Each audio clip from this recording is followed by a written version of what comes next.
So DDI, one of the biggest leadership, I don't even remember what it stands for. So anyway, I think most people are familiar with DDI if you've ever been to a leadership class or whatever.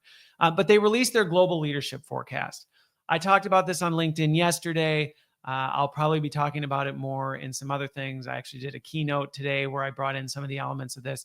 It's a really, so I always, whenever I talk about research, I always get a little nervous because research is always influenced, and you got to be careful how you interpret it. But this is a good one. This really is a good one. Now, I'm not going to say, so whatever it says, believe. No. Never shortcut your critical thinking or anything like that. But it's a good one. And it's actually a really diverse one. So this isn't, maybe it's, maybe you could, I can't remember what slide is this, slide 2. It actually breaks down who did they survey, who did they interview. And it's really good. I mean, there's almost 11,000 leaders in 2,000 organizations from all over the world. Now, you could sit and split hairs over like, well, why only these countries and why not this? But it's not one where like 90% is the US and Canada. It's nothing like that. There's a lot of Asian representation. There's a lot of African representation. There's a lot of Middle Eastern representation. So I appreciated that. The gender could be greater, but it's also pretty good. They have a balance. It's not all a bunch of white dudes type of a thing. So they did it's across a bunch of different industries. So it's the kind of research I go, yeah, you could nitpick, you could have done better, but it's also pretty darn good. It's pretty darn good. So I commend them on that. So DDI, I posted about this. You engaged with me and sent me a message. Well done if you listened to this. I thought it was really good. Here were some of the things that I think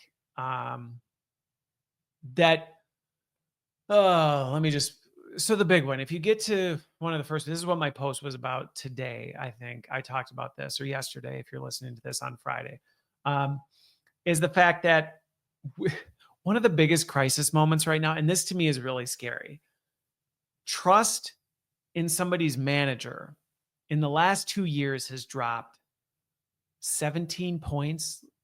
Yeah, 17 points. Okay. So in 2022, it was 46% of people trusted their manager. Half. To me, still way too low, but half. Now, it's less than a third.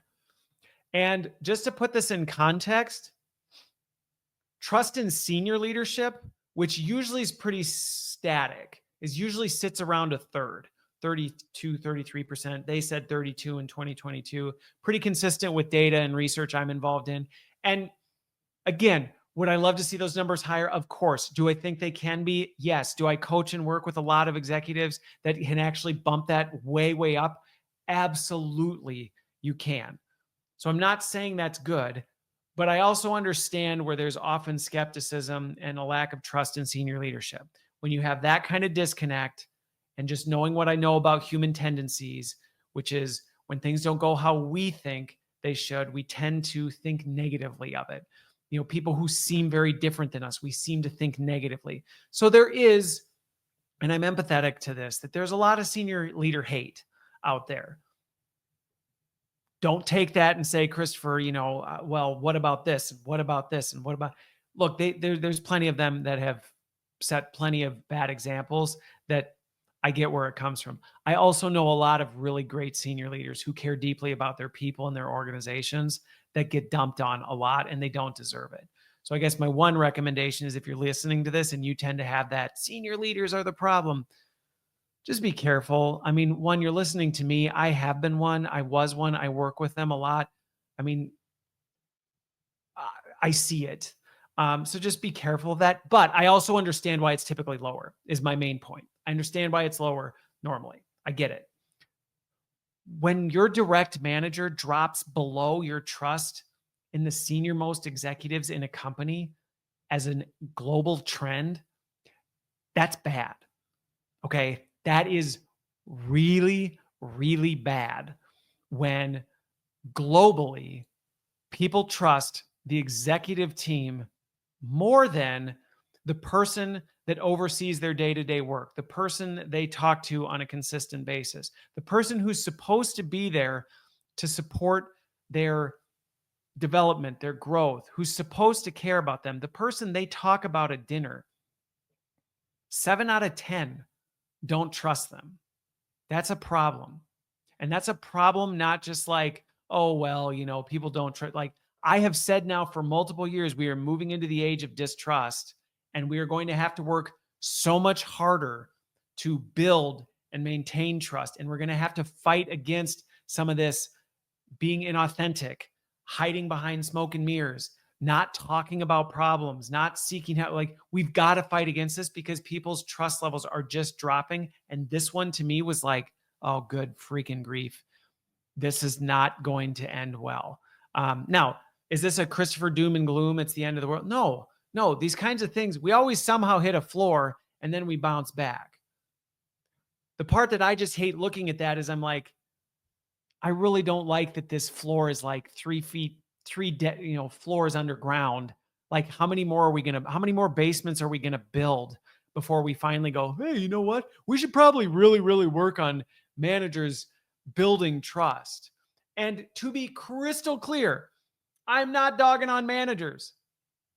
I am not yelling at managers and going, managers, be better, do more, whatever. Like they get a lot of that. And yes, I will. Okay, I'm not going to say I'm not going to do that. Managers, to be fair, if you don't care about your people, if you don't care that they don't trust you, if you hear me saying they don't trust their managers and you go, well, that's not my problem. You are the problem. You are the problem if that is your response to this. If you see this kind of data and go, well, not my problem, you are the problem. But I know I know lots of frontline managers who are just tired and they're burned out and they're doing the best they can and they're getting unreasonable expectations from their bosses and they're trying to keep their teams alive and they're trying to fight for budget and dollars and to try and fight to not have to riff out their teams. And I empathize with where they are right now. And so this really is a clarion call, I guess, if you want to use the term, I don't know, whatever. I did a post this week where I made an image of me kind of like William Wallace being like, we gotta be warriors here.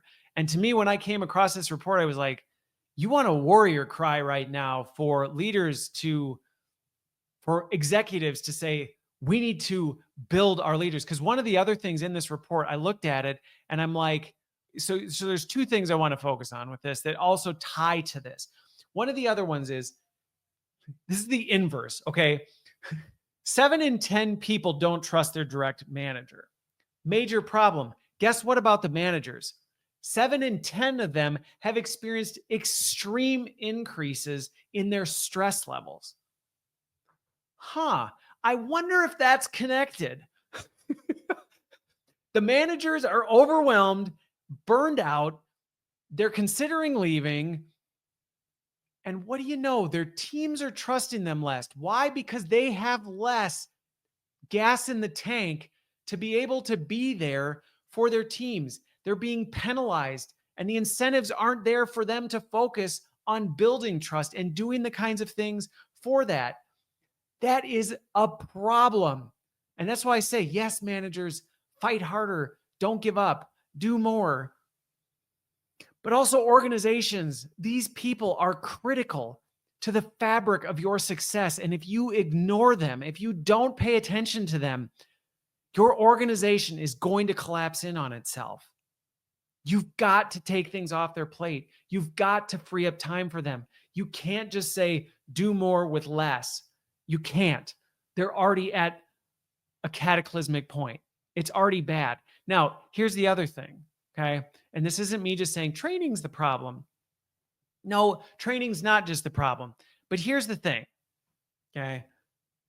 Some of the biggest skill gaps right now that would fight for trust, like managing change. How do you manage change? Well, we'd like to say, oh, well, we all experience change, so we should be good at managing it. No, we're not, actually. That's like just assuming people are great communicators because they talk a lot. Nope. I know lots of people who say lots of words that are garbage communicators. Same thing with managing change. Same thing with setting strategy. 4 of the top skills that can lead to trust: setting strategy, managing change, identifying and developing future talents, and decision-making and prioritization. Guess what? Those happen to be the skills that managers get the least support on from a training, development, and growth. Hmm. Hmm. How are these pieces fitting together? We have managers who keep being told to do more with less. They're burning out. They're stressed out. The skills they need to build trust with their people, like setting strong strategies that connect the work to the actual organizational goals, managing through the chaos and change that literally is a daily lap pool that everybody's swimming in, identifying and developing the skills in their people. That takes time, by the way. That's not just a skill, that's time. Taking the time to get to know your folks, understanding what makes them tick, what makes them excited, what are they good at, what are they not good at, figuring out what things you can do. How does that tie to your strategy? That's a skill and it requires time and resources. Oh, what do you know? One of the biggest gaps right there, not happening. Decision making and prioritization. You keep saying do more. Well, you can't just do that. There's only so many hours in the day. There's only so much you can do. So at some point, stuff's got to go. And if you don't have leaders that go, well, let's see, I got 10 new requests today, and we've already got 47, and we just lost half our team. If you don't equip those people to go, all right, so some of these things are going to have to bump. Some of these timelines are going to have to move. Which ones? Let's pick the right ones. Let's figure out what can move off our plate. Let me make sure I know how to manage through that change, because I can't just rip the rug out from under people and go, you're not working on that project anymore. You're working on this. There's a way you got to do this. You also got to be able to communicate that back to leaders and work with them. I mean, all of this stuff is intertwined. And so while I looked at this report and went, okay, yeah, there's all these separate silos in these buckets that you can look at and go, well, that's really bad, or that's really bad, or oh, this is bad. Yes.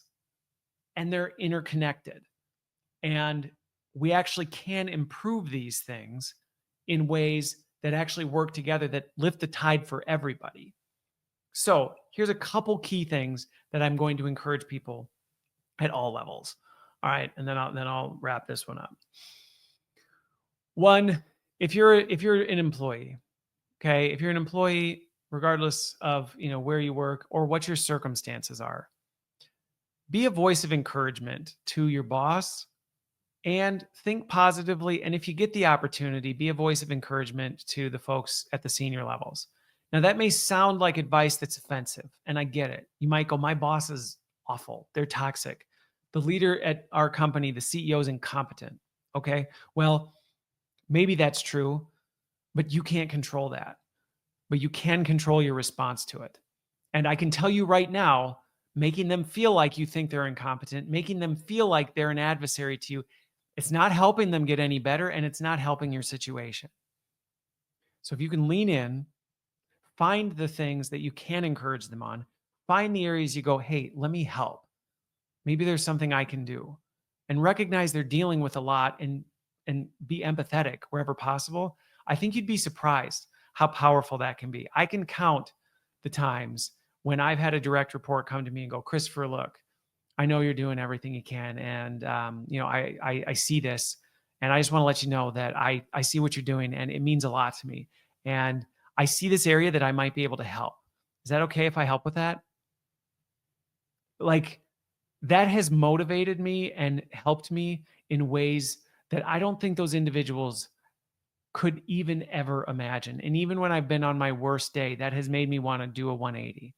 So, yeah, you might go, well, Christopher, I tried it. It didn't work. Okay. Well, keep doing it. Keep doing it, because doing the opposite is actually only making your situation worse. So even if you're only going to do it out of selfish desires, do it for yourself. Do it for yourself to improve your environment. I'd encourage you to do it for their benefit. But even if you can't bring yourself to, then do it for yourself. And if you really can't, then leave. Move on to something else, because you're taking yourself, your boss, and your whole team down with you. And that is on you. That is on you. To the managers, like I said, don't give up. Don't give up. We are going to hit the bottom floor of this. We are going to hit the basement. and organizations are going to wake up to it. And I was in an advisory board meeting today where we were talking about it. And um, there's a lot of people who they're holding on to a lot of funds that they know they need to do things, but they're scared to pull the trigger. I know people who are, they know they need to make changes to the way things are done. They're scared right now. Like, we're going to hit a point where it's going to be like, well, there's no other path. So hang in there, take some time if you need it. But then also, it's not as hard as you may think. I talk and coach a lot of managers who just feel like the list is never ending. The things I could do to improve are so much better. The expectations just feel crushing. And I see you and I see that. But sometimes it's the little things that make a difference. Sometimes it's the taking the time to just sit with your team members and go, hey, like, acknowledge what's going on. Don't trash talk the company. Don't trash talk words, but just be like, you don't need to lie about it. You can say, yeah, this is a lot. I know it's really uncertain. How are you doing related to these? What are you nervous about? And instead of just saying, is there anything I can do to help? Get to know them, pay attention, and go, just like that person who I said did to me as their boss, do that for your people. I'm observing this. I thought maybe I could do this to help. They might still, and I know sometimes we're like, I don't have any room on my plate to do more. I can't tell you how many times I've done it, and the people have gone, I don't need you to do that, but the fact you took the time to think about it and care, that made a huge difference. And that might move that trust score up just a little bit. And that might be the motivation they need to maybe be more encouraging to you, because you know what? Maybe you were the one. And so often we're caught in this, well, I'll do it when they do it. And we all stand sitting with our arms crossed, miserable, waiting for somebody else to fix it. Okay, well, be the manager that leans in. Be the one that asks. Be the one that says, yeah, I know. Maybe we find a way to make this project go away. Maybe we find a way to just knock it out and be done with it. Let's talk about this and build that trust. And I promise it's not as hard as you think. It'll take time. Yes. It'll take commitment. People are going to be skeptical. If you haven't been doing this and all of a sudden you show up, start asking, hey, how are you doing? Yeah, the bell in their head's going to go, why? Why am I getting fired? Is this what this is about? So be prepared for that resistance. Address it head on. I know I haven't asked these questions, and I should have been. I'm sorry. I've been a little disoriented myself, and I've kind of lost sight of things. But I want to get better at this because you matter. The work you do matters. And I want to make sure I'm doing everything I can to support you in that. First time they may go, no, I'm good. Okay. Well, we'll revisit that next week. And I'm just going to keep showing up that way. In the meetings we already have, it'll fit into your current infrastructure. I'm not asking you to go do something you've never done before. But you can do it.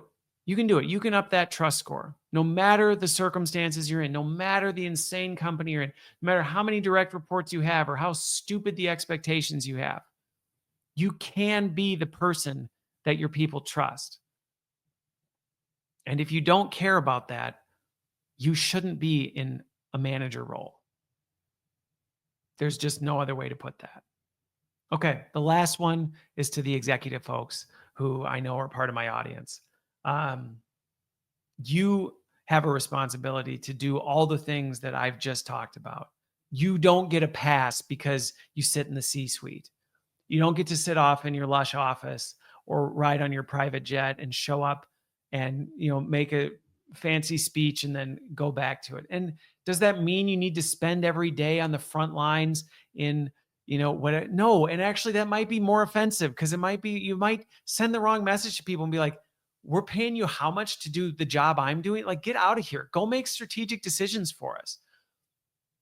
So don't make that mistake. Don't make the mistake of like, well, maybe if I just spend more time being out with the people doing their work. Because the thing is, you're not able to do that. And that's not what you're paid for. And that's actually not what people want you doing. If you're a manufacturing CEO, might some maybe, and do it strategically, I guess, but they don't want see you every day on the shop floor telling people what to do. First, you're crimping their style. You don't know what you're talking about. And secondly, they're going, we're paying you how many millions of dollars to make strategic decisions to improve our jobs? You're not going to do that sitting here going, hey, have you thought about doing it this way? Thanks for teaching me that. When they know you're never going to do this again. So don't flip the script that way, but also don't isolate yourself off in your echo chamber and go, well, it's too far disconnected from me. And I'm just going to trust our people to take care of it. Listen, care, pay attention, show up better, put people over profits. And guess what? Your profits will go up too. That's the thing. I say this to so many senior executives. When you prioritize people, your profits go up alongside it. When you prioritize profits at the expense of your people, you may see any sort of increase you see in profits will quickly be overshadowed by the catastrophe and the loss in profits and the loss in operational expenses and the loss in everything else that you're going to experience. You're playing smoke and mirrors. You're the morning fog. You're not actually winning. And again, if you're someone who goes, who cares? Because I get to go home to my mansion and I have a golden parachute and my bonus still paid out. Get the heck out of the C-suite. Get out. You don't belong there. You are the problem. Now, I know many of those people are not in those seats, and there are a lot of really great people in those seats. But if you're one of them, get out, because you are taking everybody down with you.